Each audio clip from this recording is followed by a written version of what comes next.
Céu azul, tudo bem, tudo pronto, vamos decolar. Rádio Cavoque chegando pra conectar você.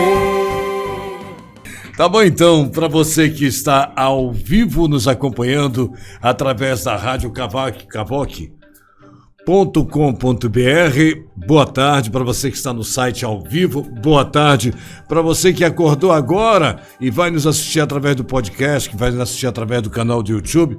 Bom dia, boa madrugada, boa noite, a mesa está posta. Tem Milton de Magalhães Cordeiro Júnior, boa tarde. Passar depois para o Patrick, só por enquanto, daqui a pouco você faz a apresentação, né? E aqui, ó, chegando, sentando à mesa, já vem logo 3 Luiz aí, fica demais. E os 3 com Z, hein? Os 3 com Z. Os 3 com Z. Calma lá. O Luiz correto é o Luiz com Z. Luiz com Z. Esse aqui é com Z. O certo é o Luiz com Z.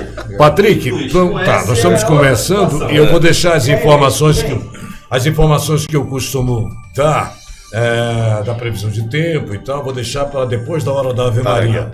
Meu querido amigo Patrick Mota, você faz aquela apresentação clássica. Eu já queria dizer dar um abraço ao Dr. Luiz Mário, que também hoje nos brinda aqui, que chega junto da gente. Não, são 3, Dr. Luiz Mário. Nós temos hoje uma trinca de Luiz com Z, o Luiz original. Uma trinca de ouro ainda, né? É Luiz com a marca do Zorro. Exato, é Luiz com Z. Então, do tempo do Zorro. Uma alegria antigo ter o senhor também por aqui, Dr. Luiz Mário. Então, apresenta, por favor. Vamos lá. E depois eu vou fazer a minha apresentação dele. Do meu jeito. O nosso convidado aqui da Rádio Cavoque. Co-apresentador. Co-apresentador. O nosso convidado, ele chama-se Luiz Castro. Vou só pegar esse primeiro e esse outro nome, porque é assim, que ele é muito conhecido no Amazonas inteiro. Esse homem hoje é pré-candidato ao Senado pelo PDT. Lembra do Ciro Gomes? Pois é, PDT. Ele tem 63 anos, nasceu em São Paulo, capital, é professor, agricultor e também é advogado formado pela UFAM, a Universidade Federal do Amazonas. Luiz Castro foi deputado estadual por 5 mandatos. 5 mandatos. Ele também foi prefeito 2 vezes de um município aqui do nosso estado chamado Envira, reeleito inclusive. Lá foi prefeito reeleito, foi 2 vezes. Foi 2 vezes prefeito de lá. Bom, ele também presidiu a Associação Amazonense de Municípios, importante entidade, que é a voz dos prefeitos, deve ter enfrentado governadores, deve ter tido a paciência lá em Brasília de muitos, e foi presidente dessa entidade. Também presidiu uma outra entidade menos conhecida, pelo menos do grande público, mas ele foi presidente de uma entidade chamada ICOT, Instituto de Cooperação Técnica Intermunicipal. O nosso convidado também, no Executivo Estadual, foi secretário de Produção Rural, isso nos anos 2003 e 2004, e também durante uma outra parte ele foi secretário de Educação do Amazonas, já no início do atual governo Wilson Lima. Só que quando ele foi secretário, houve denúncias muito sérias. O que ele fez então? Ele pediu demissão, mas antes determinou a apuração completa de todas as denúncias. Ele simplesmente não saiu, não. Ele determinou a apuração e aí pediu demissão do cargo.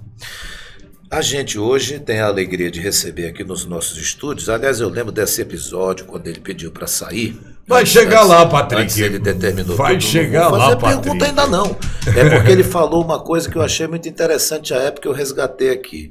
Ele não só rebateu todas as acusações que pesavam, como ele determinou a apuração através de uma comissão de sindicância. Isso é também importante. Então esse é o nosso convidado que aqui está, Luiz Castro. Bom, antes do Luiz Castro fazer, porque a coisa é assim. Esse moço aqui que tem já beirando 50 anos de Amazonas, me contou uma vez, e é importante colocar nesse currículo aí, tá? Era muita coisa que eu reduzi ao máximo. Não sei como ele escolheu o Envira, mas eu sei o que ele fazia lá. Ele carregava, por exemplo, sacos de milho ou de mandioca. De arroz. E de arroz no ombro, coisa de 1,5 km a 2 km, pisando naquela lama que você vai o pé inteiro quando está assim. Imagina com um saco. Isso ele faz. Eu não sei se ele vem para cá para se divertir, mas foi uma grande sacada. Eu sempre fiquei, naquela época que você era prefeito lá de Envira, que foi na época em que o Amazonino fez o terceiro ciclo e o Maitá e Envira foi um dos municípios que mais aproveitaram, porque naquela época, é importante nessa apresentação eu falar isso, do que nós me lembramos que o dólar era mais ou menos 1 por 1, né? E o frango lá chegava naquela época a coisa já de 3, 4 dólares, porque mais da metade do ano nem os canoões passavam lá. Era muito difícil. Não tinha, era a cidade dos enlatados e depois ele começou a questão da produção lá. Eu tenho muito respeito por esse moço, já trabalhei com ele por 2 oportunidades e é uma grande satisfação. Deixa ele falar, Pitanga. Vai já falar, não. Rapaz, vai o já, cara fez um livro, o outro tá contando a história. São os detalhes para saber por que eu fiz questão. Não, tá certo, ouvir, mas entendendo? depois tem... Luiz, obrigado por ter atendido esse chamamento, tá? E você tem muita história de Amazonas aqui. Satisfação é nossa. Pitanga, é uma brincadeira. Você é o cara da palavra, sabemos disso, mas... Vamos lá, por favor. Bom, primeiro, agradecer pela oportunidade de estar aqui na Rádio Cavoc com você, Pitanga, com o Milton, com o Patrick, com o meu xará Luiz aqui. Acabou de entrar o doutor Luiz Mário, né? Irmão do Chicão, né? Que é o maior produtor de ovos da região norte. E a gente está muito contente de poder conversar e você rememora um pouco o passado, a origem, né? E eu tenho muito orgulho e muita alegria em relembrar meu tempo de agricultura. Eu realmente gostava muito, infelizmente não estou mais na atividade, de ganhar o pão nosso de cada dia com o suor do rosto, né? Minhas mãos eram calejadas. Eu tenho um respeito imenso pelo agricultor. Mas eu carregava saco de quê? Não, eu carreguei muitos sacos de arroz, porque a gente tinha que levar para a peladeira, que é a descascadora de arroz do município, então nós tínhamos que viajar, era mais ou menos 2,5 km, 3 km, com o saco nas costas, para levar lá para a peladeira. Mas isso aí foi um dos serviços, nem foi o mais pesado, né? Trabalhei em serviços bem mais pesados que esse. Eu tinha 18 anos, 19 anos, 20 anos, e nessa fase você tem todo o vigor, né? E eu era realmente um cara que amava a agricultura e amo a agricultura. Uma coisa que eu nunca perguntei, gostaria de perguntar agora. O que te fez vir para essa região? Eu tinha um fascínio pelos Irmãos Vilas Boas, né? Os Irmãos Vilas Boas eram para mim um referencial indigenista do Parque do Xingu. E toda a questão indígena me fascinava e a Amazônia me fascinava desde a minha adolescência. E eu tinha o sonho de conhecer a Amazônia, conhecer o trabalho também nas aldeias indígenas, conhecer tribos indígenas e viver uma experiência frontalmente diferente daquela experiência paulistana, que era daquela grande metrópole, né? Que ainda é cada vez maior, da Selva de Pedra. Eu fui de movimento escotista quando jovem, né? Também. Gostava do escotismo e eu viajava muito, era apaixonado pela natureza, ainda sou. E aí a Amazônia me convocou, me chamou, foi uma coisa assim de vir para a Amazônia como um destino de uma grande experiência de vida. Eu já tinha feito uma viagem pelo Nordeste com a minha irmã turma de amigos, cruzado o Rio São Francisco, sertão do Ceará, sertão da Paraíba, e eu queria conhecer a outra região que era a Amazônia, né? Eu tinha conhecido o Nordeste, queria conhecer a Amazônia e viver. E eu não estava pensando em dinheiro nem em grana, eu até cheguei a me oferecer para o CIMI para trabalhar 1 ano de graça, só pela hospedagem e alimentação, trabalhando de graça. Para mim era importante existencialmente ter essa experiência. E acabei indo para Envira. Sendo professor das lá. Tribos que ainda estavam por... parte porque o antigo diretor do CIMI era um padre holandês, ele não me convocou, não abriu espaço para eu trabalhar, ainda que voluntariamente. E o diretor da escola de Envira procurava professores para iniciar o antigo ginásio, que era até a 8ª série, né? E aí ele me encontrou aqui, fui levado por uma irmã franciscana, espanhola, apresentado a ele, e aí ele disse, aquele alemão, né? Se você for para lá, tem muito trabalho, né? Se você gostar de trabalhar, você vai se dar bem. E eu fui para lá, né? Cheguei lá, fui de carona pela BR 179, que estava funcionando ainda, carona com a excursão do Colégio Via de Acre, Freiras. né? Olha que maluqueira, né? Via Acre, né? Que você tá dizendo. Via Acre, via Rondônia, via Acre. E chegando lá, e também sabendo que tinha tribos indígenas, os Kulina, né? E chegando lá, eu me apaixonei. Porque você, em São Paulo, é um número na multidão, né? E em Vira era bem pequenininho. O cenário era aquela imagem que você tinha ou teve decepções? Não, a gente no Sul, quem nasceu, naquela época principalmente que não tinha televisão, que não tinha imagem, era totalmente diferente do que eu esperava, né? Mas não foi pior, não, foi até muito bonito, porque eu encontrei um povo que é o remanescente dos seringais, né, descendente dos nordestinos, um povo muito acolhedor, né? Um povo muito trabalhador, com um sentimento de solidariedade e hospitalidade. Imagine, a gente tinha a vizinhança. Se alguém pescava, dividia o peixe com os vizinhos. Se alguém colhia o milho, dividia o milho com o vizinho. Eu colhia o arroz do meu roçado, dividia com meus vizinhos. Até porque podia estragar se você ficasse só com...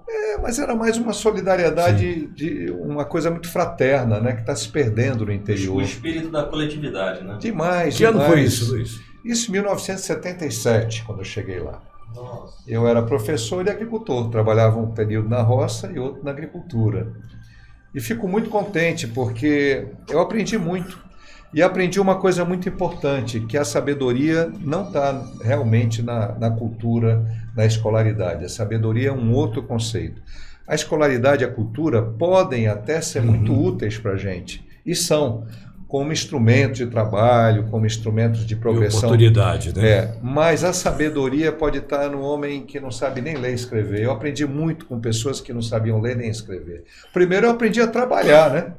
No pesado, com eles, né? Quem me ensinou a fazer a ordenha de uma vaca, quem me ensinou a cavar uma cacimba, quem me ensinou a colher um arroz, a plantar um arroz de espeque, plantar a mandioca de espeque.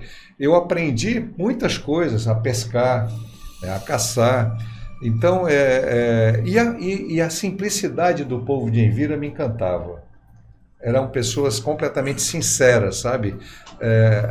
Não eram revestidas de nenhuma falsidade, de nenhuma aparência. Elas eram aquilo que elas eram, com as suas qualidades e também com os seus defeitos. E a política? Primeira vez que foi eleito, que ano foi isso? Já foi... Olha, eu entrei na política pensando, um povo que me recebeu tão bem, eu me casei lá e eu fui professor, era um professor que tinha uma relação muito boa com meus alunos. Qual era a disciplina que o senhor dava aula? Eu lecionava no primário, lecionei terceira e quarta série, e no ensino fundamental eu lecionei praticamente, eu era um coringa, eu lecionava português, história, geografia, o SPB, o restinho do SPB que ainda tinha, e cheguei a lecionar até inglês, porque só o padre era fluente em inglês e eu era um quebra-galho, e quando ele não podia, eu entrava nas aulas de inglês também, pelo menos no verbo to be, né? Aí a gente se virava, mas eu era mais vocacionado para a língua portuguesa, lecionei matemática. Teve algum aluno que enchia história? A tua paciência enquanto professor que dá vontade de atirar se alguma coisa no aluno? Tive alguns episódios, não tem professor que não tenha passado, né? Teve um que aprontou, jogou uma carteira em cima do colega e eu perdi a estribeira, levei ele para a diretoria. Mas, em regra, era muito tranquilo, sabe? Pensando que é fácil. Sempre tem os atentados. Dei aula no interior também. Mas, em regra, era muito tranquilo, o pessoal muito... E os pais apoiavam muito os professores naquela época. Sim. Até queriam que você fosse mais enérgico possível.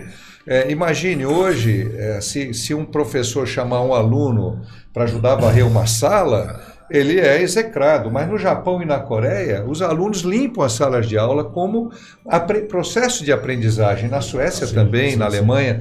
Aqui no Brasil nós temos uma questão invertida, né? De super proteger exageradamente. Eu sei que havia exageros também, né? A palmatória, por exemplo, absurdo, né? Cheguei em Vira e ainda tinha professor usando a palmatória. Você não precisa disso, né? Você mantém a disciplina com uma autoridade sem precisar de autoritarismo. Mas foram tempos muito felizes, né? E eu fui chamado a ser político. Acho que hoje precisa. A gente vê dentro da sala vai de ter aula que voltar. meninos e meninas dançando ali, se requebrando, fumando droga. Quer dizer, mudou, claro. Eu tô com o senhor, já outro foi mundo, né? professor, é outro mundo, já foi secretário de educação. Mas que coisa maluca que tem hoje, sabe? Você vê muros de escola, escola tudo pichado, desrespeito ao Olha, professor. na verdade isso sempre teve, Caramba, sabe? Teve, sério? proporcionalmente sempre teve. Eu Poxa. dei aula em Maitá e eu tive problemas também. Eu sei quem Só pichava que a lá mídia em Maitá. mostra mais hoje, né? Proporcionalmente sempre teve os maus. Não era você que Eu pichava fui lá? aluno nos anos 70 e 60. Não era assim, não. Até também mesmo não nas lembro. escolas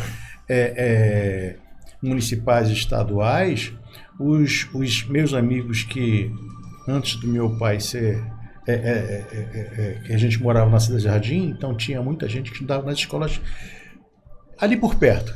E eram tão bem preparados quanto as outras escolas que eram particulares, e às vezes até mais preparados, porque o ensino naquela época, os alunos respeitavam os professores e as diretoras da escola. O que eu estou dizendo é que proporcionalmente os problemas sempre tiveram nas escolas particulares, e tem mais, hein? Os alunos bem preparados aqui eram os caras que vinham da escola pública porque tinham um tal do mini vestibular. E os que podiam pagar iam para a escola particular. Isso, toda regra tem as exceções e tem os bons alunos em qualquer lugar. Mas Eu fui aluno de escola pública particular em São Paulo, ainda no tempo do regime militar. E vou desagradar muitos que não vão entender o que eu falo, mas as escolas públicas na época do regime militar em São Paulo perderam muita qualidade em termos de pedagógicos antes do regime. Pelo menos quando eu cheguei em São Paulo com a minha família, meu pai me inscreveu, fiz um mini vestibular para o Brasílio Machado, que era uma referência no tempo da juventude dele. E já na década de 70 tinha perdido a referência, era uma verdadeira bagunça, era pleno regime militar. Então, essa mística de que tudo no regime militar era ordeiro, maravilhoso, é uma mística.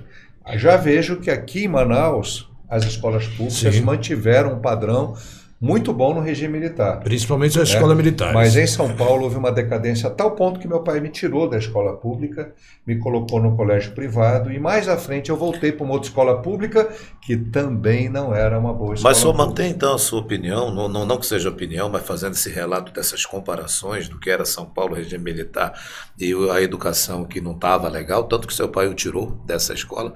Qual é a sua opinião sobre escolas militares? Patrick, eu acho que a escola militar ela é um dos mecanismos, mas não pode ser o único mecanismo. E o que me preocupa, Patrick, preocupa todos aqui, é que ela está se tornando uma escola particular disfarçada por conta dos custos do material, que acabam se tornando uma mensalidade. O que está acontecendo?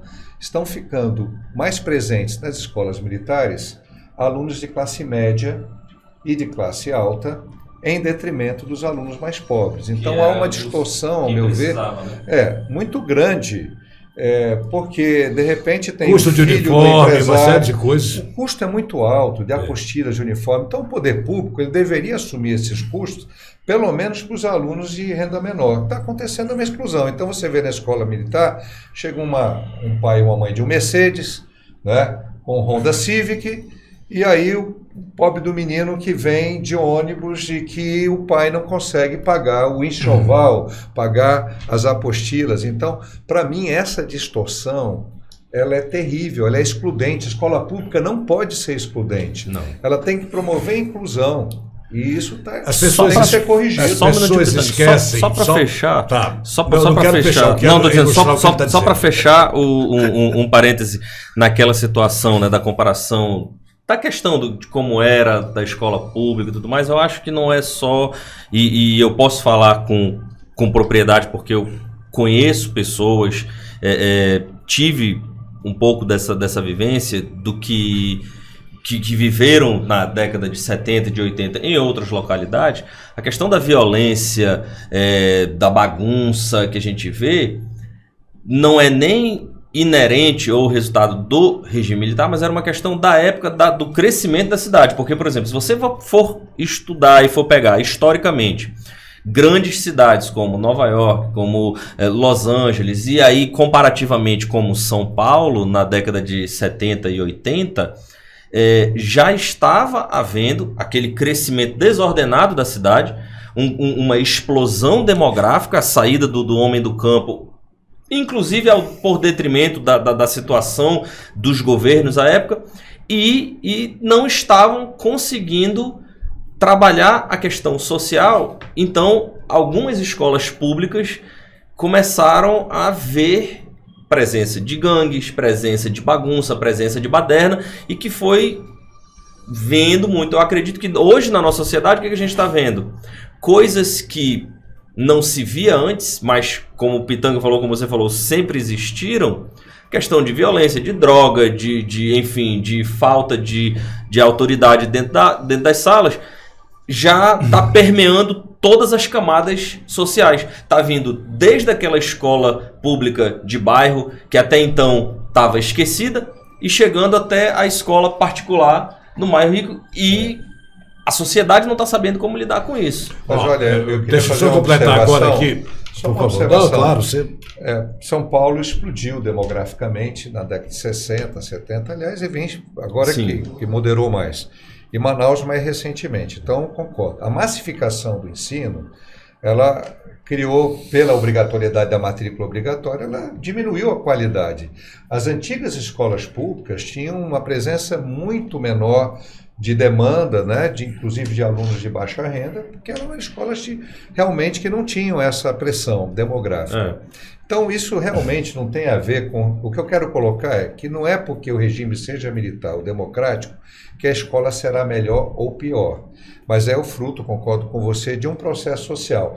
Eu concordo com você que já existiam esses problemas, mas também concordo com o Patrick que nesse momento em Manaus nós vivemos uma explosão fruto desse fenômeno que o Luiz falou. Manaus explodiu. Depois de Palmas foi a capital brasileira que mais cresceu a população. Já temos muito mais gente em Manaus do que no interior inteiro. Então a pressão é muito grande e a violência em Manaus ela está cercando as nossas escolas. Bom, eu só queria voltar um passo Invadindo. para fazer uma colocação aqui. As pessoas se esquecem nessa questão que o Luiz falou do uniforme. O Luiz convidado também. A questão do uniforme é o seguinte, a questão social. Eu falo de cadeira, eu sou sociólogo, estudei muito isso, continuo pesquisando, vivendo no interior, e eu digo que você tocou num assunto que eu não tinha olhado com esse foco, da questão do custo de uma escola dessa, pelo rigor da disciplina. Eles estão mais preocupados com a disciplina, se o uniforme está bem passado, se é novo e tal. E aí o que acontece? O uniforme foi criado, sabe para quê, gente? Na escola pública, para acabar com a desigualdade social. Exato. Porque se todo mundo vai com o mesmo sapatinho, mesma calça, o mesmo tipo de camisa... Não tem rico, não tem pobre. Não tem diferença. Agora, quando não há esse rigor, quando o governo não entra, porque a escola pública tem que incluir, inclusive, o uniforme. E se você é obrigado a comprar uniforme, só, por exemplo, eu vejo lá, eu tenho sobrinhos que estudam na escola militar, eu acho uma escola muito boa, eu acho rigor, mas... O que está vendo ali? Vamos bater no papo lá sobre ele. Bom, café. A questão que eu queria fazer, eu vou passar a observar isso também dessa forma. Foi muito bom você ter feito essa colocação, porque hoje, quando um governo vai e compra o uniforme e entrega para o aluno, quando ele entrega as apostilas, quando ele entrega os livros, muitas vezes os caras estão vendo, cada um aproveita isso como quer, o governo com a propaganda dele e a oposição falando do preço, falando de preferência. Mas que escola pública pressupõe gratuidade em cima daquilo que nós já pagamos com imposto. Mas eu fiz uma pergunta e foi por esse lado. Eu queria saber que ano foi a eleição e como é que aconteceu isso? A primeira eleição, o primeiro momento que eu participei do pleito foi em 1982, candidato a prefeito, na oposição ao município, né, dentro do município. Era uma sublegenda, ainda existiam legendas dentro do partido, era o governo Figueiredo, né, havia uma mudança de legislação, e foi a mesma eleição em que Gilberto Mestrinho foi eleito governador. Sim. Né? E foi uma eleição, eu só votava eleitor alfabetizado naquela época, eleitor analfabeto não votava. E eu fui muito levado pelo povo mesmo, porque eu era um professor, agricultor, né? Contra o prefeito da época, que tinha outro candidato. Então um me arranjava um barco, outro me arranjava gasolina, outro me emprestava um motor. Naquela época, em cada comunidade tinha que ter, depois da falação, da palestra, né, ou do mini comício, tinha que ter uma festa, era obrigatório ter uma festa, né? Eu me lembro que cheguei no Seringal e eu não tinha, pifou lá o aparelho de som do amigo. E eu não tinha dinheiro para pagar o sanfoneiro, que ele era ligado ao partido do prefeito. Aí um seringueiro pagou para mim o sanfoneiro, outros 2 seringueiros pagaram os porcos para fazer a comida para o povo que tinha ido para lá. Então minha eleição foi linda. Ela foi uma eleição que veio assim... E o senhor ficou na mão dos seringueiros? Carregado pelo povo. Não, na verdade, eram pessoas muito simples, né? Era assim naquela época. Que não tinham essa cobrança, entendeu? Quantos votos, Luiz? Naquela época era tão pouquinho, eu tive 1.600 e poucos votos e o Mas qual era segundo o cargo? colocado 500, prefeito. Mas não votava eleitor analfabeto, então era um eleitorado muito pequeno. Deputado, só uma pergunta aqui, Patrick. Voltando ao assunto da educação, o senhor como educador, como é que o senhor vê hoje o ensino público? Como é que o senhor acha que está? Me diga, por favor. A sociedade está em crise no mundo. O senhor vai esperar um pouco, chegou a hora da Ave Maria. Ave Maria? Então pronto. E aqui é rádio, com imagem, mas nós temos, e me avisaram de lá, que faltam 30 segundos, mas você aguarda, nós vamos, hora da Ave Maria, 6 horas, para você que está acordando agora assistindo podcast ou no YouTube, não vai entender nada. Vamos lá, Paulinho. E nós voltamos em 3 minutos, tá bom? Vale a pena. Cavoc, a rádio web nas mãos de quem sabe fazer. Vou entrar quando... Não, mas eu quero a minha música. E toda vez eu pesquisei muito. Não, Milton, não. Pesquisei muito, não foi por acaso. Isso. As pessoas estão em casa ouvindo, ouve a musiquinha lá, a característica chamada. Os antigamente nós chamávamos de característica, né? Ó. Tá tocando? Olha aí, tá tocando agora. Agora sim. Ó. Aê, bem, para você que está ao vivo, eu queria passar algumas informações para vocês, que normalmente faço no início do programa, mas o programa começou hoje já no ritmo acelerado e atropelou. Normalmente, para o pessoal que nos acompanha ao vivo, eu dou a previsão do tempo e aí, como disse o meu, tem acertado. É o clima-tempo, eu só faço ler. Às vezes, né, Patrick, ele acerta? Às vezes. Não, e se não acerto, não sou eu, não. É o clima-tempo também que errou. Porque eu só faço ler. Lá em Benjamin Constant era assim, Luiz. Um funcionário meu que me contou. Rapaz, eu chego lá no mercado e um canoeiro dizendo: aquele teu patrão tem uma boca, né? Quando ele fala que vai chover, mas não é que chove mesmo. Eu disse, pô, tá tudo aí. Bom, nós estamos aqui com os apresentadores tradicionais, Patrick Mota e Milton Cordeiro Júnior. Agora trocamos um dos Luizes. Um saiu, foi fazer uma atividade técnica lá do outro lado, e o doutor Luiz Mário está nos dando satisfação aqui, da sua presença aqui, dos diretores da casa. E aí eu tenho os 2 sócios aqui na mesa, para mim é uma grande coisa, né? E o Luiz, que é o nosso convidado, o co-apresentador. Falando nisso, a gente cita também a presença da assessora de imprensa do Luiz, que é a Laisa Minelli, que está com a gente aqui, né, Laisa? Obrigado, Laisa, viu? eu sei Seja que bem-vinda. Minelli, você entenda como elogio, viu? Né? Bom, nós estávamos falando, qual foi a pergunta que você fez, o Milton? Sim, como é que está a educação hoje? Educação, como é que está a escola pública hoje? De lá para cá. Não, agora, o atual. Veja. Bom, a gente tem essa crise social, ética, cultural, econômica no mundo inteiro, somente no mundo ocidental. E, ao mesmo tempo, a gente está saindo de uma pandemia. A gente tem 2 vertentes. Uma questão é o modelo de escola pública que a gente tem no Brasil. Segundo, a desigualdade que a pandemia aprofundou. Porque os alunos que não tinham acesso à internet, e foram muitos, os mais pobres, foram os mais prejudicados. O prejuízo foi geral, até para os alunos de famílias de maior renda, mas crianças que não tinham como continuar acessando uma aula, e na universidade do mesmo jeito. O modelo de educação brasileiro, na minha humilde opinião, ele precisa se vocacionar para o casamento com a economia. E isso não diz respeito só ao ensino médio, fundamental, mas também às universidades. O que acontece? Um aluno sai, está aqui o doutor Luiz Mário, que é um médico, né? O aluno sai de um ensino médio, ele aprendeu trigonometria, aprendeu seno, cosseno, álgebra, equação de primeiro grau, de segundo grau. 99% desses alunos não utilizam absolutamente nada nas suas vidas particulares, mas saem do ensino médio, não sabem fazer uma regra de 3, um cálculo de porcentagem, já esqueceram a tabuada que eles aprenderam no primário, se aprenderam, não dominam uma boa redação, a maioria. Sim. Não é? Então, a escola, ela está, na minha opinião, ela precisa ser menos formalista, conteudista e mais instrumental para poder ajudar as pessoas a conectarem com uma profissão, com uma fonte de renda, com empreendedorismo, não necessariamente o emprego.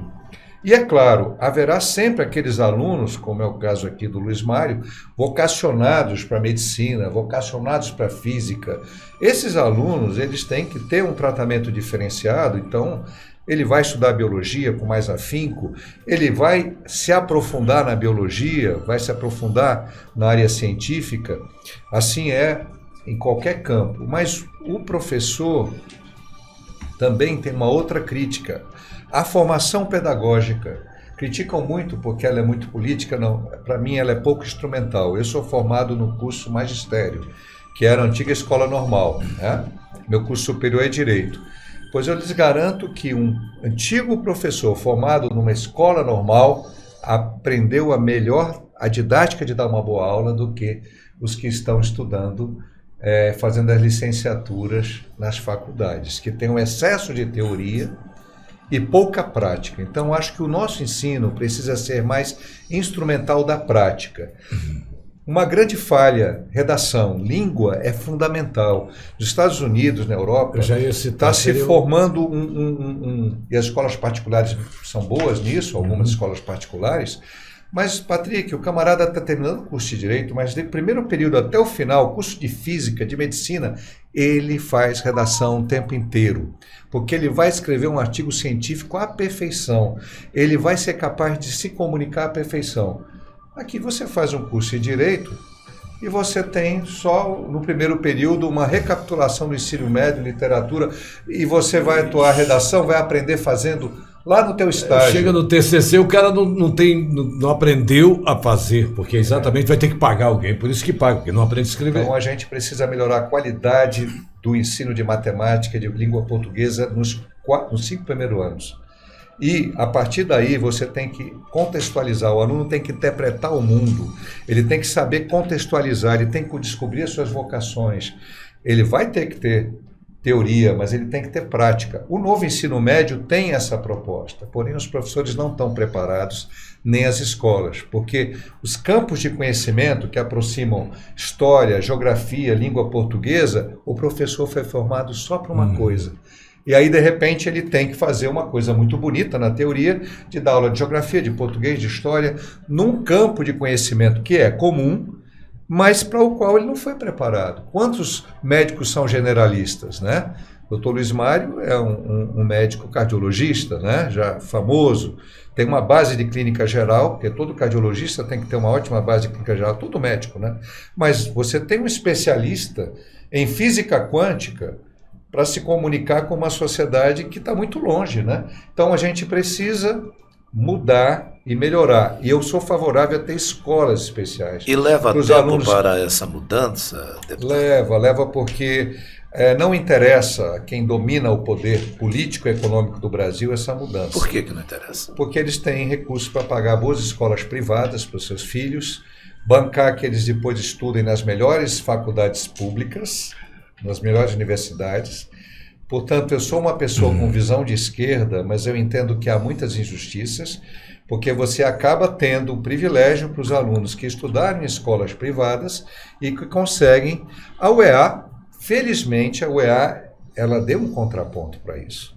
Está sendo questionado o Supremo Tribunal Federal até hoje para tentarem derrubar essa proposta de equidade da UEA, que eu ajudei a construir com vários outros. Qual é a proposta? Primeiro, você permitir um número maior de vagas para os alunos da escola pública. Segundo, reservar para cada região do estado o acesso aos cursos da área de ciências da saúde. A gente vai para o interior hoje, encontra muitos enfermeiros, odontólogos e alguns médicos, não tantos, mas porque tem outras situações, questão do médico é um pouco mais complexa, mas também encontra médicos formados na UEA no interior. Melhorou muito a qualidade técnica da atenção primária no interior. Isso explica, em parte, menores números de mortes por Covid no interior. Você tem equipes de enfermeiros e enfermeiras e de médicos também. E a UEA permitiu a esses jovens do interior um acesso que eles jamais teriam ao ensino universitário. Então, eu tenho que reconhecer e espero que o Supremo nunca derrube, porque o conceito de igualdade formal ele não tem nada a ver com equidade.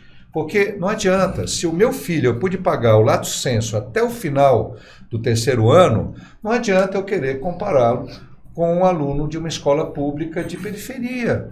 Porque ali no lato sensu ele teve os melhores professores, as melhores condições econômicas de uma família que bancou a sua alimentação, a sua saúde. Isso, o Brasil ainda está longe de ter um ensino público como tem a Alemanha, como tem a França, como tem a Itália. É profundamente desigual. E depois, nas faculdades públicas, os alunos oriundos das escolas privadas têm muito mais acesso. Eu sei que eu estou falando, choca. Os meus filhos do primeiro casamento estudaram em escola pública do interior. A dificuldade que eles têm e tiveram para ingressar em escolas, em faculdades públicas, foi muito grande. Os meus alunos, os meus filhos do segundo casamento, ingressaram com facilidade na universidade pública. Então eu tenho na minha família esse exemplo. Meus filhos, não é questão de inteligência, é questão das condições. Ou nós brasileiros enfrentamos isso, mas a grande parte da elite não quer mexer nisso, porque reproduz um poder que está na mão de uma elite que não é sensível. Eu estava falando agora para as condições de vida do povo. Vai falar, Luiz? Aqui estão alguns Não, resultados. Olha aqui, eu vejo isso. o Google se metendo na conversa aqui. Eu vejo isso realmente muito perto, porque como a gente é médico, eu trabalho com medicina e a gente tem muitos colegas médicos, a gente vê a desigualdade entre alguns colegas que por algum motivo não se especializaram ou ficaram, já saindo da faculdade, tiveram que correr para trabalhar porque precisavam trabalhar para sustentar, e outros que conseguiram continuar a formação. Temos colegas, assim como você falou aí, no seu caso, eu tenho um filho que fez o EA e hoje é cirurgião de coração no HCO em São Paulo, há 10 anos está lá. Ele é da segunda ou terceira turma da UEA, entendeu? E no começo da UEA. E hoje ele não quis mais voltar para Manaus, já está no staff do HCO, está lá muito bem melhor do que eu trabalhando, tá entendendo? E foi formado numa UEA. O que eu não concordo muito, Luiz, é essa situação de fazer cotas para poder botar o aluno dentro da universidade. Porque, veja bem, quando ele se forma, ele tem que estar capacitado para atender o melhor possível. Você, quando chega no hospital, ou a sua família, com qualquer um ente querido, você quer o quê? O melhor médico para te atender. O melhor atendimento. E muitas das vezes, este aluno que veio por uma cota, que não tinha a capacidade plena de entrar na faculdade através de um vestibular correto, este aluno ele não chega a essa ponta. Infelizmente isso é o que ocorre. Ele não chega a essa ponte. E ele vai ser apenas aquele médico da família, aquele médico que vai para o interior. Eu não concordo que o médico de menos aptidão vá para o interior. Ele vai para o interior, ele não vai se capacitar, vai continuar naquele marasmo, ele não consegue melhorar. E os pacientes do interior vão ficar sendo atendidos por aquele médico que não evoluiu. Eu acho o seguinte, o que tinha que fazer é melhorar muito a condição do médico para o interior. O médico que vai para o interior, ele tem que ter uma qualidade de vida e um salário satisfatório para que ele possa fazer os seus... Luiz, só um minutinho agora. Antes de passar a palavra para você, deixa eu fazer a observação que eu iria fazer antes. Acontece que a questão, eu diria assim, o buraco é mais embaixo, como poderíamos dizer. O Luiz falou agora aqui, o Luiz Castro, sobre a questão do ensino médio e das dificuldades nos primeiros anos, né? O que nós teríamos que fazer seria melhorar a condição, porque é injusto. Ele acabou de falar aqui, o camarada sai de uma escola bem preparada, Dom Bosco, mas o Lato Senso, e ele vai concorrer. Eu também sou contra a cota, tá? Eu acho que a cota, seja ela qual for, ela prejudica a questão da qualidade. Mas é injusto que alunos de escola particular, bem preparados, concorrer com alunos mal preparados, não pela deficiência do aluno, mas pela falta de condição de bons professores e as outras condições que nós sabemos que o Estado em si, eu não estou falando federal e estadual municipal, que a organização não oferece para os alunos. Eu queria fazer uma observação e concordar com o Luiz Mário só parcialmente. Primeiro, eu fui uma pessoa que viveu profundamente aquilo que eu chamo de exclusão pela geografia. Tem exclusão pela discriminação racial, tem exclusão de gênero, tem vários tipos de exclusão no Brasil, mas a exclusão pela geografia é nascer em Japurá, é nascer no Alto Solimões, é não ter o mesmo acesso às políticas públicas que têm as pessoas que moram e vivem nos grandes centros.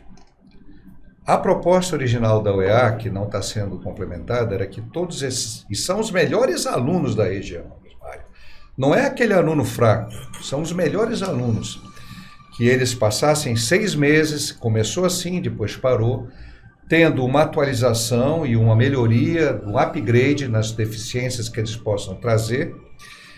Isso foi feito nos primeiros anos, depois era um custo alto, se deixou de fazer, eu acho que deveria voltar a fazer, mas eu lhe falo uma coisa, a atenção primária, ela é tão importante quanto a alta complexidade.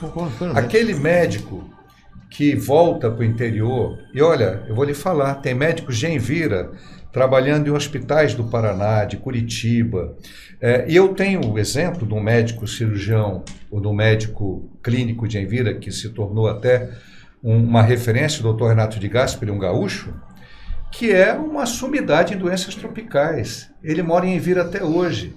Mas ele é muito bom, reconhecido no Instituto de Medicina Tropical, pela capacidade que ele desenvolveu, morando em Envira e antes trabalhando em garimpo e estudando, fazendo cursos de reciclagem.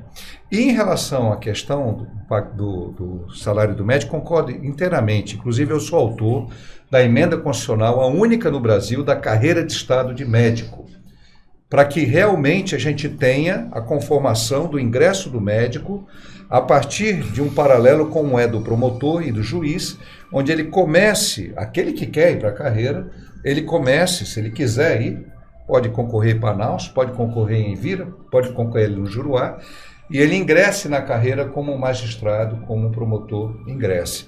Como a antiga Fundação CESP trabalhava, e eu conheci o Dr. Ciro Ernepé, da Fundação CESP, que fez um concurso no Rio de Janeiro, foi trabalhar no Ernepé, um grande médico, e ele veio no final da vida dele para Manaus, já aposentado, e trabalhou a vida toda e foi um grande médico Ernepé. Então, a gente precisa, e quando eu vejo encontro enfermeiros e enfermeiras formados na UEA, trabalhando a atenção primária, onde não tinha profissionais. Eu fui um prefeito que ia para São Paulo colocar anúncio na Folha de São Paulo atrás de dentista, de médico, e não tinha um médico em Manaus. Se eu propusesse para Envira, o Renato era um gaúcho. Então a gente tem que ter o outro olhar também, que é o olhar social, de diminuir essa desigualdade terrível. Senão, vamos dizer para todos, os jovens vêm morar em Manaus, e Manaus não tem empregabilidade.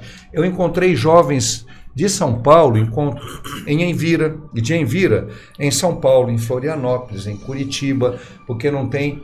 Entendeu, Patrick? Eu não Você posso... sabe quanto ganha um médico cirurgião no interior aí, Patrick? Você tem ideia? Não faço ideia. 100 mil reais. Não existe isso. 10 mil oficial. Eu sei disso. Eu vi negociação, eu vi. O cara é obrigado a pagar. E casa de 60 a 100 mil reais é o mínimo. Eu estou falando o que eu sei. Agora, ele tem razão, porque o médico que pode fazer uma residência fora, e também o dentista, profissional de odontologia, acho ele pode fazer uma residência boa e dificilmente ele vai querer voltar, né? Alguns voltam, outros não. Uns voltam para Manaus, outros não.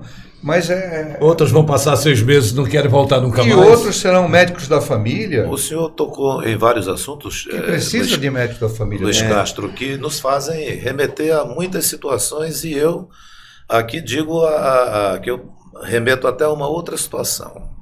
Legisladores.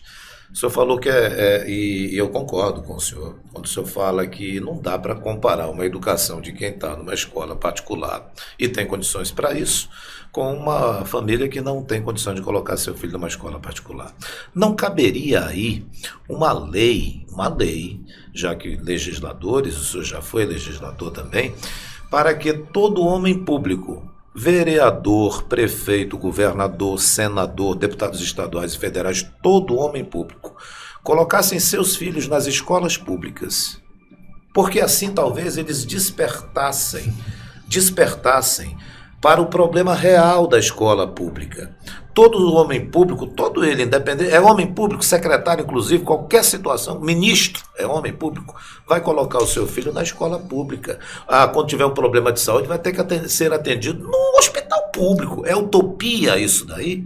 Ou será que não dá para fazer isso? Será que não tem um país no mundo que não faça isso? Porque se não fizer isso, vai continuar esse abismo enorme entre brasileiros, sendo do mesmo país. Patrick, essa obrigatoriedade não existe em nenhum lugar onde a educação avançou. Eu não digo que ela não seria útil. Seria útil, seria muito conflituosa do ponto de vista da relação familiar, né? Porque isso poderia fazer com que as mulheres de políticos ou maridos de mulheres dissessem: eu não vou querer que você entre na política, uma pessoa boa, porque eu não quero ver os meus filhos prejudicados. E aí a gente poderia ter um efeito reverso, de entrarem mais picaretas na política. E eu quero lhe colocar um exemplo. Eu não tenho nem filho com negócio, eu não montei negócio para mim, não montei negócio para filho, e eu estou cansado de ver filho de político milionário. O político é milionário, o filho também é milionário, o filho teve todos os privilégios, e o meu filho teve que ralar e rala. 3 passaram em concurso público, uma é artesã, concurso público de nível médio, nenhum ainda. Eu tenho um estudando bastante, que ele quer entrar numa área maior, melhor. Eu não dei privilégio aos meus filhos, o único privilégio que eu dei foi uma escola particular. Agora, se você me disser que todos os políticos vão ser honestos, que nenhum vai pegar propina, que nenhum vai aproveitar da sua influência política para montar negócios para si, para os seus laranjas e para o seu filharal, porque tem famílias que estão ricas até a 3ª geração, aí eu concordo com você. Senão, o que vai acontecer? Vão cada vez mais os picaretas entrar na política e vão ficar de fora pessoas de classe média, cujas mulheres vão dizer: não, Luiz Mário, não entra, porque eu quero que meu filho estude numa escola particular. Então, essa ideia ela é boa, mas ela também tem o seu reverso, né? O reverso de você... Eu já puni meus filhos. A Assembleia Legislativa tinha bolsas de estudo para a faculdade. Eu nunca dei uma bolsa para um filho meu. E teve gente que deu bolsa para os seus filhos se formarem até em medicina. Mas era antiético e imoral que eu pegasse uma bolsa paga com recurso público e custear um filho. Então, uma vez um filho meu chegou: pai, eu quero fazer a medicina na Newton Lins. Eu estava no meio do meu mandato, deputado de oposição. Eu disse: meu filho, é o seguinte, eu talvez faça um esforço muito grande e consiga pagar a tua faculdade por 2 anos.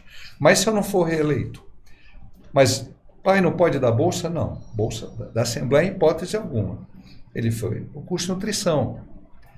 Meus filhos já pagaram um preço por serem filhos de um parlamentar com meus princípios. né? Eles pagaram um preço que outros filhos de muitos outros políticos não pagam, ao contrário. Esse é o Brasil que a gente vive, esse é o Brasil que reelege esses políticos que estão aí sendo candidatos a Senado, candidatos a governo, como se fosse a coisa mais natural do mundo. E eu remando ainda contra a maré, não sei até quando. Porque ontem mesmo, depois de assistir o noticiário, Pitanga, eu falei para minha mulher, como é que a gente vai enfrentar isso? De um lado, os privilégios que existem no judiciário e tal. De outro lado, os privilégios do executivo. Nós somos um país de privilégio. Parece que a monarquia continua impregnando a cabeça de uma elite política que se sente dona de privilégio. Aí você vê um Eduardo Cunha, que tomava vinhos de 80, 100 mil reais, está solto. Todo o pessoal que foi preso pela Lava Jato, com exceção do Sérgio Cabral, porque o fórum dele é no Rio de Janeiro, todos estão soltos. Todos estão soltos. E ricos. E riquíssimos. E o Centrão? O Centrão, que é o... Aí, governo não só a favor? Eles grudaram no Sarney, aliás, o Sarney sempre foi o próprio Centrão. Depois grudaram, não no Itamar, que não deu tempo. O Itamar era um cara muito correto, pouquíssimo reconhecido, um político honesto. E talvez por isso ele não seja reconhecido. Aí grudaram no Fernando Henrique, grudaram no Lula, grudaram no...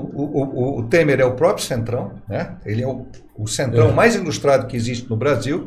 E aí o Bolsonaro disse, não, o Centrão, aquele general disse, jamais, já está todo grudado no governo Bolsonaro. Eu tenho uma amiga magistrada que diz o seguinte, que ela é aposentada, ela disse, no dia que o brasileiro descobrir que o voto mais importante que ele pode dar é no legislativo, o Brasil vai mudar. Porque na hora que eleger vereadores que não vão estar subjugados ao prefeito, deputados que vão defender em primeiro lugar a sociedade, estaduais, federais, senadores, na hora que esse grupo for a maioria, porque hoje é minoria, aí, meu amigo, o Brasil muda. Porque esses vão ser fiscais do povo e não legislar e atuar em causa própria.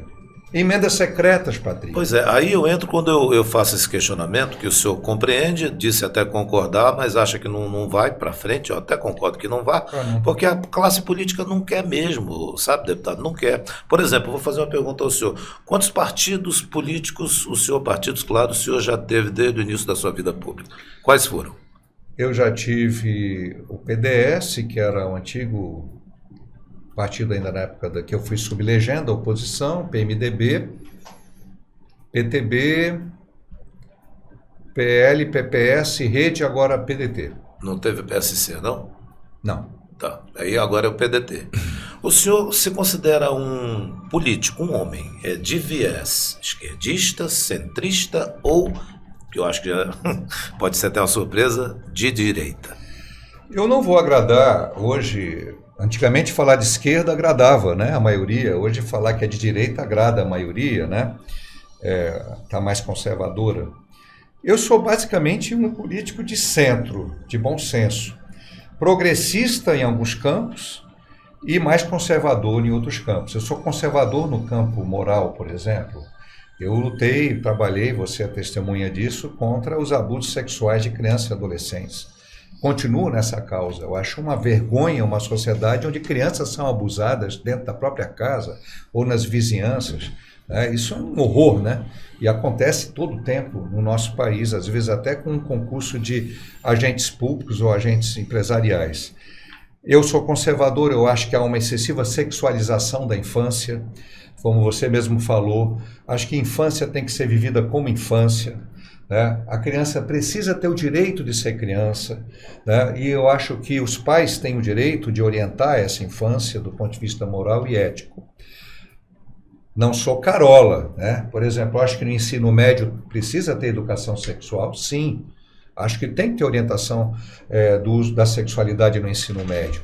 Mas na infância, a gente tem que permitir... Agora, vai para a TV e pega meio-dia um programa com cenas de sexo e com as crianças. A internet também dificilmente se controla. Nós estamos invertendo, nós estamos sexualizando demais a infância. Eu sou conservador nisso aí. Do ponto de vista social, sou progressista, mas eu não sou estatista. Eu não acho que o Estado tem que tomar conta de tudo, mas acho que o Estado tem que tomar conta de algumas coisas, quando não tem concorrência. Lá na Espanha, País Basco, fui fazer um curso de 1 semana de cooperativismo. O consumidor de energia elétrica, Luiz Mário, ele tem direito de escolher a empresa que ele vai contratar por 3 meses. Se ele não ficar satisfeito, ele muda de empresa. Tem, no mínimo, em cada cidade, 2 empresas concessionárias de energia elétrica. Então, há um mínimo de concorrência. Como existe a telefonia. A telefonia tinha que privatizar, porque senão a gente ia estar ainda no tempo da Telemazon. Agora, quando você privatiza e transfere um monopólio público, um monopólio privado, aí o risco é imenso. A Amazonas Energia, ela é uma empresa privada, nós estamos na mão de uma empresa privada. Qual é a pressão política que nós teremos para minorar algum tipo de injustiça? Mesma coisa com Águas de Manaus, né? Temos mesma aí. coisa com Águas de Manaus. Agora, a gente tem que ter bom senso, né? O pessoal fala em privatizar a Petrobras. Não é o momento de privatizar a Petrobras. A Petrobras é autossuficiente em petróleo, porém não é no refino, né? É uma questão de soberania nacional. Os Estados Unidos têm estoque de petróleo para décadas. Agora mesmo, há pouco tempo, os americanos foram na Venezuela negociar petróleo venezuelano com o governo do Maduro. Olha, os arqui-inimigos, por causa da crise na Rússia, estão se conversando e daqui a pouco a Venezuela do Maduro já está elogiando os Isso no Estados Unidos. momento em que eles tiveram que usar a reserva deles, né? Exatamente. Mais de 600 milhões E o Brasil? de barris. O Brasil exporta 20% do seu petróleo para ser transformado em gasolina e diesel e importa de novo. Aí nós temos a gasolina dolarizada. Aí vamos resolver isso entregando para a Shell, entregando para a Exxon, entregando para as empresas da Noruega? Não, nós vamos piorar isso. Aí a dolarização ficará permanente no nosso custo de combustível. Então nós temos que separar. Agora, faz sentido o governo ele ser gestor de indústria, ser gestor de ações onde tem competitividade? Não. Aí não faz sentido. A exceção da área de saúde, né, que precisa. Então eu acho que tem que haver uma distinção. Eu sou progressista, sou um homem de centro-esquerda e em alguns campos eu sou considerado talvez um conservador de direita em relação à questão moral, né? Que eu sou realmente conservador nesse campo. Falando em campo, eu vou provocar... Eu saio aqui. do padrão, né? Porque eu não agrado eu a grego gostei, nem a troiano. eu gostei, perdão, Não é eu gostei padrão, da sua né? fala. É uma coisa, como é que eu vou te dizer? Que ele está dizendo, ele está sendo honesto. realmente. Porque o Tem senhor não certas ficou, coisas que não está certo de um, também não está certo do outro. E é um ano eleitoral, né? O senhor Vamos não ficou lá, ali, falando em campo, eu vou provocar um novo assunto, que esse foi uma das minhas paixões e que eu gosto muito, que é a produção rural, de onde o Luiz Castro começou toda a pensei história que você ia dele. falar que era pastel, olha. Não deixa de vir da produção rural. Pouca né? gente sabe, mas eu estava lá, trabalhava na época, ele me convidou para ir para a CEPRO, já contei isso 2, 3 vezes aqui, e eu fui para dar continuidade a um trabalho. Quando mudava o governo, parecia que o anterior não havia feito nada, então a nossa proposta era essa.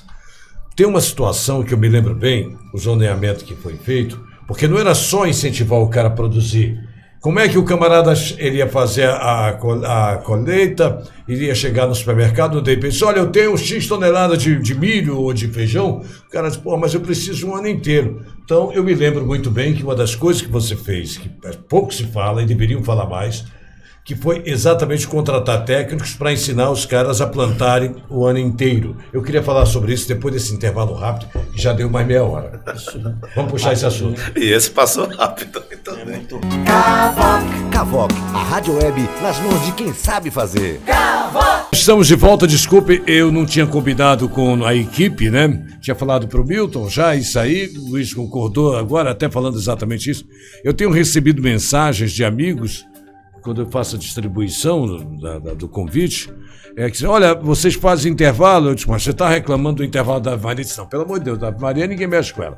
Mas esse outro intervalo, para tocar uma música e tal, não, e tem mais. Os outros programas, dentro da sua formalidade, tem, olha, cuidado com a câmera, não faz a porta fechada. Aqui não. Então fica combinado, e aqui tudo é assim ao vivo mesmo, o nosso estilo é esse. É só para dividir os blocos para facilitar o podcast, tá, Paulinho? Da próxima a gente vai, pá, e volta. Bom, em 2002, depois da campanha, e foi uma última campanha que eu trabalhei efetivamente, o BG está muito alto, tá? Pode tirar um pouco. Baixa. É o Luiz que está ali, não? Não, é o assessor aqui. Bom, eu vou falar um pouquinho mais alto. Baixa só o fundo musical, tá? O BG, background. Tá bom, obrigado, Paulinho. O Paulinho tem que se dividir em 10. Bom, e aí em 2002, na última campanha que efetivamente trabalhei, que foi aquela campanha que a Amazônia entregou o governo por Eduardo Braga, e eu sou o seguinte, em campanha, e é bom que se diga isso, eu sou profissional do ramo, recebo meu dinheiro, ninguém me deve nada. O cara me contratou, me pagou, estou embora. E um dia eu me lembro até o local que eu estava abastecendo no posto da Educanso, recebo o telefonema desse moço aqui, e me convidou para trabalhar na CEPRO, na Secretaria de Produção. Eu fui lá e eu nunca fui fazer assessoria de imprensa para ninguém, não fiz, foi uma experiência nova. Não sabia fazer aquela função, acabei aprendendo, mas a paixão por campanhas acabou me afastando. No momento seguinte, você lembra. Bom, estou dizendo isso porque o período que eu fiquei lá foi um período de extremo aprendizado. Eu chegava lá cedo, 7 horas da manhã, e os secretários, normalmente eles ficam na questão política, no palácio, e é importante muitas vezes eu explicar isso dessa forma que eu faço. E quando eles vão à tarde, 2, 3 horas da tarde, só saem 10, 11 horas da noite de lá. E esse moço tinha esse hábito de ficar. Então eu acabava saindo às 11 e chegava às cedo, às 7, porque tinha que fazer alguma coisa, de distribuir. Mas eu andava em todos os setores, procurava me meter em todas as viagens. Não era por nada, não. Era para ver coisas como o Cinturão Verde aqui no entorno de Manaus, e Luiz Castro queria que fosse permanente e nós tínhamos como fornecer para o supermercado. E era uma questão difícil. O cara não vai chegar com um caminhão. Explica como é que foi esse processo aí. Pitanga, a minha experiência em Vira, nós criamos uma fundação que ela garantia o preço mínimo para a produção. Então o produtor ele tinha garantia de que o preço dele não seria aviltado. Apoiávamos o escoamento da produção, chegamos a vender milho até aqui em Manaus para Efigênio Salles, abastecíamos de ovos toda a região. O Chicão, irmão do Dr. Luiz Mário, foi uma pessoa que socialmente recebeu os técnicos de Envira na sua granja e orientou como é que deveria ser esse processo, e deu certo. E a gente tem que entender o seguinte: o produtor é um lascado se ele não tem garantia de vender a produção. Porque cada um de nós precisa ter horizonte de remuneração, e o produtor não tinha essa garantia. E quando eu fui para a CEPRO, nós criamos a Agroamazon, que hoje é a ADS, para facilitar o escoamento da produção. E aí fomos trabalhar aprendendo como colocar produtos agrícolas produzidos daqui no supermercado de Manaus. Criamos as primeiras feiras de produtores direto, sem atravessador. A regionalização da merenda escolar. O secretário era o Gideão, eu era da CEPRO. E trabalhamos esse conjunto de medidas para facilitar a entrada da produção. Naquela época, Iranduba era um município que estava prosperando na produção de verduras por plasticultura. Chamamos a Embrapa, chamamos o FAM, até o INPA. Unimos as forças para realmente dar uma ativada, não só no Cinturão Verde de Manaus, né, mas em toda a economia rural. Eu fiquei 2 anos na CEPRO até que eu me desentendi com o governador. Eu acho que está difícil, né, de eu me entender com os governadores. Quem era o governador? Era Eduardo, né? Eu me lembro mas no começo, não vou negar, o Eduardo ele bancou essas mudanças e essas propostas inovadoras. Estava vendo. Mas sabe o que tem um grande problema? É o paternalismo. O paternalismo no Amazonas, o clientelismo, ele representa um grande mal, até pior que a corrupção. Porque ele faz o cidadão virar um pedinte. Como Luiz Gonzaga dizia na década de 50, ai doutor, uma esmola, um homem que é ação, ele mata de vergonha o vestir o cidadão. Onde você anda no Amazonas, você vê o povo pedindo: vereador, me pague uma botija de gás, prefeito, eu preciso disso aqui, deputado. Ora, isso desrespeita uma coisa essencial chamada ética do trabalho. Aí vão dizer que eu não sou de esquerda, né? Que eu sou mais de direita. Eu acho que a esquerda tem que valorizar a ética do trabalho tanto quanto a direita, porque nenhum lugar do mundo se desenvolve no peditório, no clientelismo, no paternalismo, na dependência das pessoas do poder público. Então eu sempre entendi, Pitanga, que nós temos que abrir oportunidades. O Patrick precisa de uma oportunidade, mas ele não consegue abrir a porta daquele supermercado para vender a produção dele. Então vamos lá. Vamos ver o que precisa. O supermercado cobrava enxoval. Sabe o que é um enxoval? O camarada tem que deixar por uma semana o produto dele de graça para o supermercado vender, receber em consignação, e ele ainda vai doar uma parte daquilo na primeira semana. Ora, o produtor já é um lascado, né? Ele ainda vai doar para o supermercado. Então, são coisas impressionantes. Feira do produtor, tem várias hoje, né? Isso é uma coisa onde eu fico feliz, porque isso prosperou. Ali na Newton Lins tem uma, e tem várias, né? E começou onde? Começou com o Luiz Castro, sua com a experiência que gestão eu trouxe de Envira. Na CEPRO. Sim. Parabéns. Agora, quando eu vejo o senhor tocar nesses assuntos, de novo, deputado, estou te chamando de deputado porque o senhor passou 5 mandatos como deputado. E passou na trave lá para ser senador, né? 3.000 e poucos votos com senador. Tem uma pergunta aqui que eu até escrevi para eu não correr o risco de me equivocar. Eu vou ler para o senhor agora, vou ler mesmo a pergunta, porque ela é assim. Essa pergunta ela diz, perdão, que entrou aqui uma outra situação, me desculpe, está aqui. E aí entra com o senhor, que o senhor tomou até uma água, que é importante também, para mim também. Ela diz assim: o senhor disputou o Senado pelo Amazonas e, pelo que eu apurei, apenas 3.000 votos, não mais do que isso ou pouco menos que isso, o impediram de ser um senador. Foi quando o senhor aspas perdeu, fecha aspas, para o Eduardo Braga. Hoje, 2022, o senhor já sabe o que aconteceu?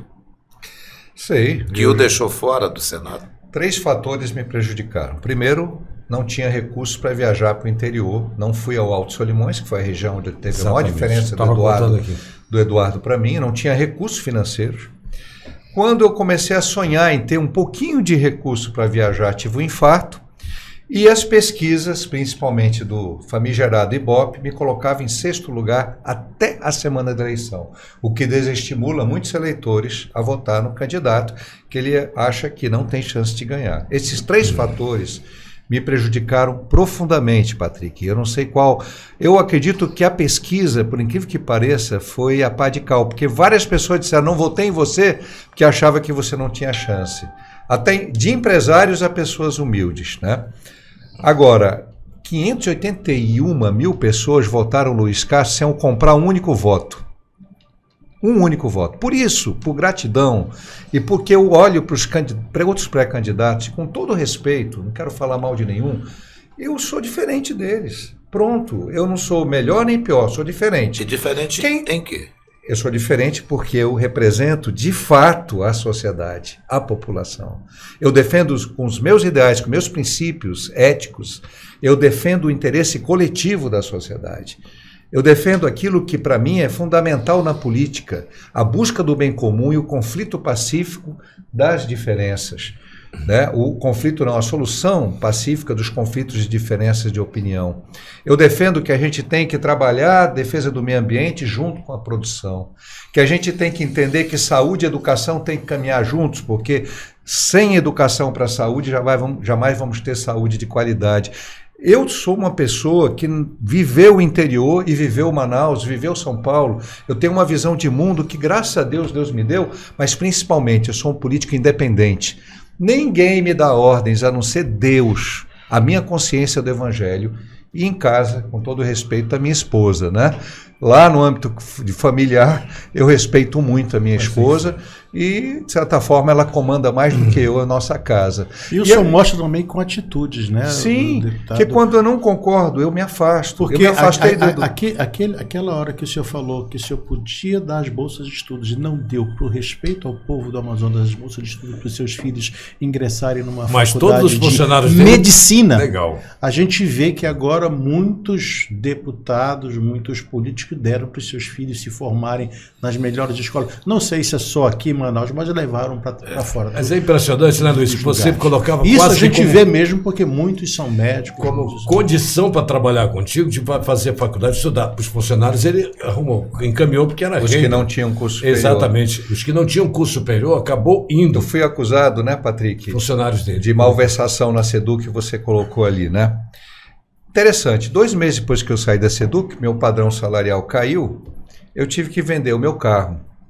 Eu fui procurar emprego, mas não no governo e nem na Assembleia. Eu tinha pessoas amigas, né? Podia ter procurado algum deputado, né? De qualquer modo, ainda tinha viva a memória do Luiz Castro, né? Talvez até por pena me dessem uma assessoria, né? Para me ajudar.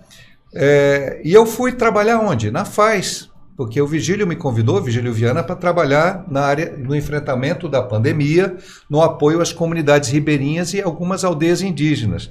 E me realizei nesse trabalho, porque eu fui fazer um trabalho técnico e social. Fiz uma especialização na área de saúde pública e me enfronhei muito com a saúde, com a atenção primária do interior nesse período. E aí tive que vender um terreno, pagar a dívida. Então, qual é o político que é acusado? Eu fui acusado de ladrão, de corrupto e tudo mais, mas eu perdi patrimônio quando eu estive à frente da Seduc.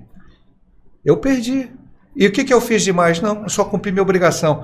Nunca recebi uma propina de nenhum empresário em nenhum cargo público que eu ocupei. Eu posso dizer isso olhando nos teus olhos e não estou mentindo. Outro dia eu disse para uma pessoa que me acusou, eu disse isso, ele me pediu perdão. Eu já disse para um jornalista a mesma coisa, um cara que me acusou também, e ele ficou todo desconcertado. Porque eu não sou santo, não sou perfeito, mas eu acho indigno de uma pessoa que ocupa um cargo de governo, ou de secretário, ou de prefeito, facilitar um negócio para uma pessoa, por mais amigo que seja, em troca de uma propina. Isso é indigno, mas isso virou uma coisa comum, banal. Corriqueira. Corriqueira. Mas o povo tem que começar... Quem é que enriquece na política? O político pode viver melhor, Pitanga.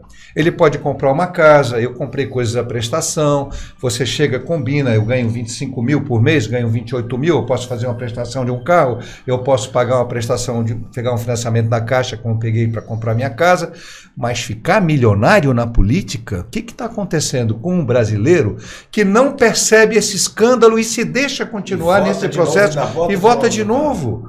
Então, 581 mil que votaram no Luiz Castro e também os que votaram no Plínio, eles disseram não a isso. Eu espero que, no futuro, isso fique a maioria. A maioria dos eleitores diga, não, Patrick, você é um cara bacana, mas se você pisou na bola, eu não quero mais você.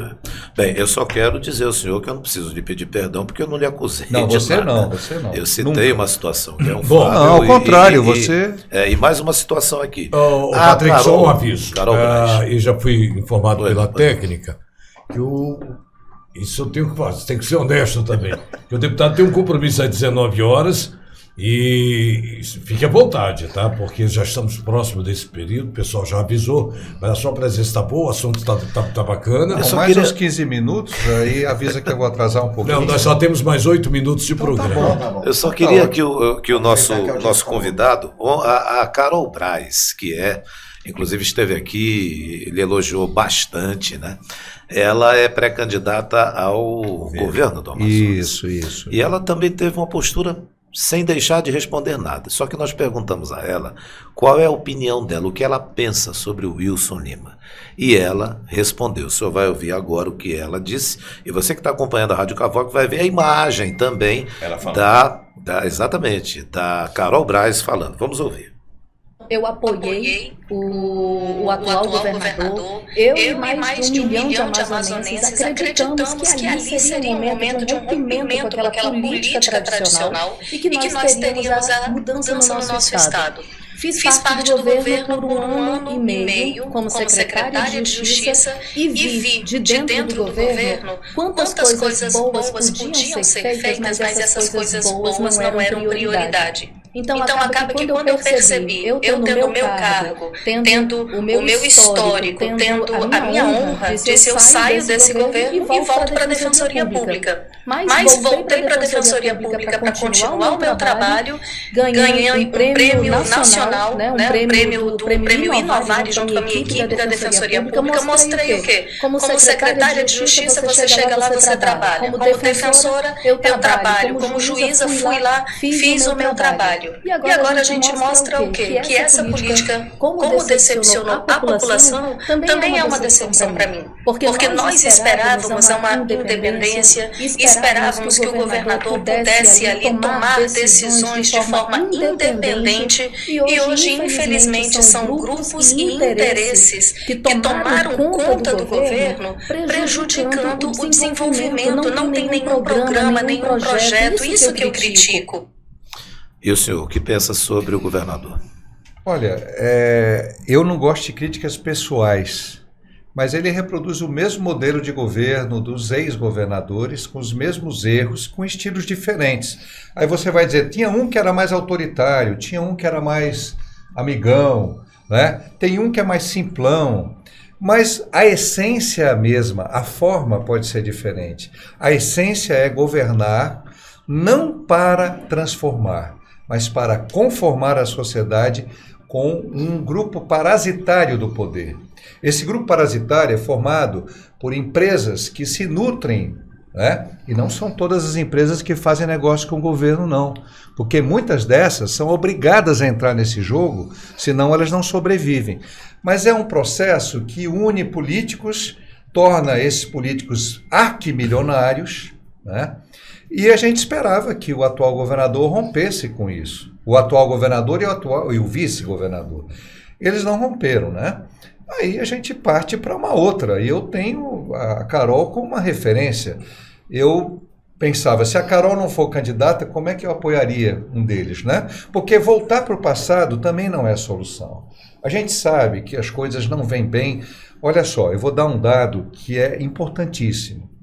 O Amazonas tem o maior PIB per capita, Produto Interno Bruto, do Norte e Nordeste. Ou seja, maior que o do Ceará, da Bahia e de Pernambuco. Só em termos de desigualdade social, ele é o contrário. É o segundo mais desigual do Brasil. Só o Maranhão é mais desigual que o Amazonas. 500 mil pessoas abaixo da linha da pobreza, quase 46% da população na pobreza. Como é que se explica que depois de décadas de zona franca, de produção econômica, nós tenhamos uma população tão pobre, depauperada? Manaus hoje é a cidade mais violenta das capitais brasileiras. O que explica isso? As políticas públicas fracassaram no nosso estado, né? A saúde, por exemplo, nós temos transplante renal em Rio Branco, Acre, há mais de 10 anos, tanto de doador vivo como doador cadáver. O que explica que uma capital como Manaus o poder público não promova transplante de rim, tenha que mandar para o Ceará, mandar para Paraná. O Acre faz há 5 anos transplante de fígado. E o Amazonas não conseguiu implementar o transplante de fígado aqui. O Francisca Mendes, que teve um upgrade, hoje está com uma fila imensa, congestionada. As pessoas estão na fila do cateterismo há 1 ano.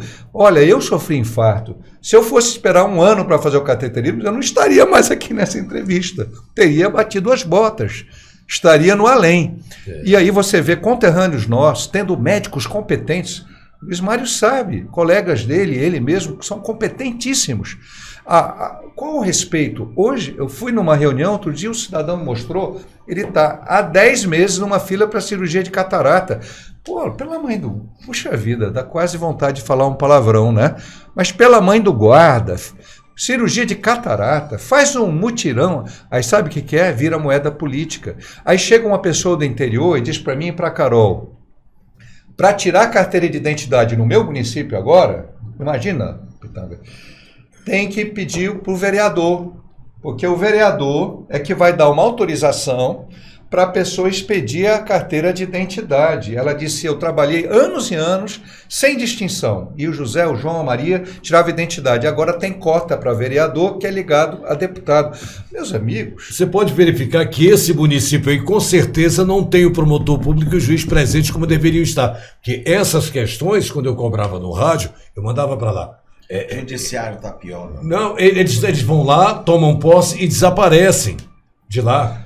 Eu dei exemplos do clientelismo e do paternalismo. O que é direito vira favor, Patrick, vira favor.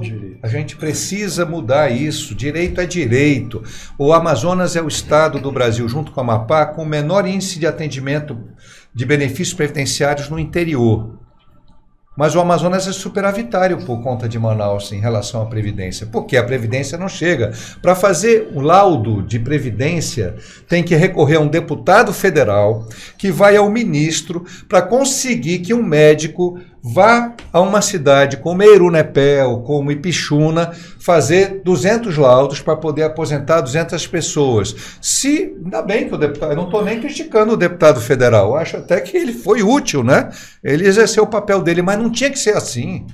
Por que a mulher que fica gestante lá em Envira não tem o mesmo direito da mulher que fica gestante em São Paulo, em Manaus? Então nós temos muitas injustiças. Nós precisamos.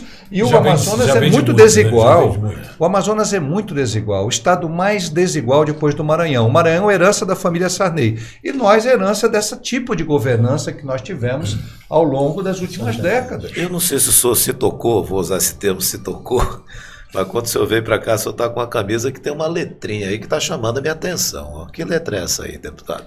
Olha, já tinha uma jornalista para mim que eu não tenho que utilizar nenhuma grife, pois né? Eu nem prestei atenção, né? Então, que letra? Eu estou vendo um A aí, olha. É um A, é? Parece que é, né? É, né? Mas com um cotinho vermelho. Não sei. Não sei. Bom, deixa eu não é nada, de maneira alguma. Não tem nada. Não, o problema nosso aqui, da superpopulação... Eu sou Carol Braz e sou firme com ela. Tem que lhe fazer essa pergunta que a gente observa. Deixa eu explicar uma coisa aqui. Eu não presto muita atenção. Vou prestar mais atenção. Quando foi... Vou botar aqui uma época, com a letra C. Em 1900 Aliás, no ano 2000... 79, 2000, quem estava no governo era o Amazonino Mendes. Samuel Randão fez um levantamento naquela época que quantos leitos de hospitais nós precisávamos para zerar. Isso no início daquele governo que começou em 99, teve eleição em 99. O Randão foi um bom secretário. Muito bom secretário. Ele me lembra o número, 96 leitos para ficar no mínimo recomendado pela Organização Mundial de Saúde. 2 anos depois, quando nós fomos fazer de novo a conta, que o Amazonino ia começar, ele fez um bom trabalho nessa área, a questão física e estrutural. Faltavam quantos leitos? 96 novamente. Porra, mas como é que pode ser? O rejeitão lá do Caboclo, lá? É simples. A média de 27 mil migrantes por mês. Maranhenses e paraenses. Aí é que nós somos... Me tocou isso aqui. Eu tenho esses levantamentos, eu sou sociólogo, e não deixo nunca de ser levado para esses detalhes. Naquela época, estavam exportando para nós, aqui do Maranhão, e o que atraía esse povo? Era um telefonema. Olha, eu tenho minha casa agora, nós invadimos um terreno ali, nós temos agora... Construiu uma casa, abriu uma rua, a energia ia lá, Amazonas Energia, engatava a luz. Isso estava atraindo cada vez mais as pessoas para cá. E pessoas sem qualificação nenhuma, só trazendo os problemas de lá para nós aqui. Bom, eu queria dizer que o tempo normal acabou, os diretores estão na mesa, mas o Luiz tem compromisso. Né? E normalmente, quando o cara não tem compromisso, a gente vai embora, porque essa coisa fica gravada, a gente divide e vai colocar. Uma grande satisfação, vou passar para a mesa. E até chegar nesse sentido aqui a você para me fazer o encerramento. Milton, por favor. Eu só tenho que agradecer aqui a presença do deputado Luiz Castro. É uma honra ter conhecido o senhor. Uma tia minha já tinha falado das suas qualidades e eu estou vendo aqui, olhando nos seus olhos e vejo a sinceridade que o senhor tem. Muito obrigado pela sua presença e o espaço está aberto aqui a hora que o senhor quiser. Muito obrigado, Milton. Prazer. Patrick, eu já falei demais. Só agradecer a presença do Luiz Castro, desejar êxito na sua vida pública, êxito nas eleições que o senhor for disputar e continue. Não se misture, não, porque o senhor veio de longe para a nossa terra, que tem dificuldades muitas, mas precisam ser resolvidas. Moeda de troca não rola mais, não é como o senhor bem criticou ainda há pouco. Parabéns. Obrigado, Patrick. Eu quero agradecer aqui a presença do Luiz Castro e deixar um depoimento de que eu sou amigo do Luiz Castro há muitos anos. Luiz Castro foi me apresentado pelo Francisco Helder, meu irmão Chicão, que fez um trabalho lá em Vira também grande. Por uma época eu fiquei sendo médico do Luiz Castro por bastante tempo. Olha aí que legal. Depois foram mudando. E quero dizer o seguinte, Luiz Castro, como um eleitor seu que eu sempre fui, Chicão também, meu filho, quando chegou, fiquei sabendo que você vinha aqui por ele. Pai, o Luiz Castro está vindo hoje aqui, porra, sabe? Nosso candidato. Eu digo, meu filho, mas ele foi garfado. Então, a gente achava isso. E eu quero dizer o seguinte para você, Luiz, é uma satisfação grande ter você aqui na nossa rádio e queremos deixar realmente aberto o espaço para você, porque nós precisamos realmente mudar essa política. Então, vocês têm que ter essa voz, têm que chegar e se fazer ouvir.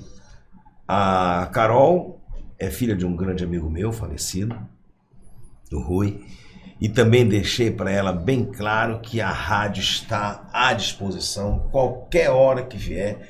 Logicamente, obedecendo a grade, é só avisar com antecedência, nós teremos aqui, não terá nenhuma restrição para vocês aqui. E sucesso nessa caminhada. Muito obrigado, Luiz Mário. Por favor. Bom, eu quero, em primeiro lugar, agradecer a todos vocês pela maneira tão gentil e generosa com que permitiram me expressar com a sinceridade que eu gosto de me expressar. O Milton, que a gente conheceu hoje, o Patrick, que a gente reviu, Luiz Mário, meu amigo, e o Pitanga, e dizer que nós estamos junto com a Carol nessa caminhada. Não somos candidatos ainda, somos pré-candidatos. Temos um candidato a presidente que é o Ciro, nem todo mundo gosta do Ciro, alguns preferem o fulano, o cicrano, o beltrano, mas é o meu candidato porque tem uma proposta para o Brasil. Eu li a proposta do partido e dele e acho que é a melhor. Aliás, os outros não têm proposta, é o único que tem, né? Vamos ver se os outros apresentam alguma proposta, além de falar mal dos adversários e se colocarem imaculados como única opção.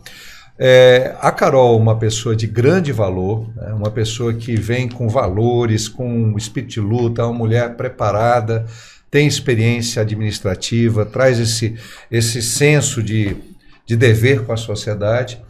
E eu estou aí, humildemente, né? Agradecendo os 581 mil votos que eu tive na outra eleição, sem comprar um único voto. E eu não consegui montar uma equipe, contratar cabos eleitorais, nem no interior, nem em Manaus, né? É quase um milagre essa votação.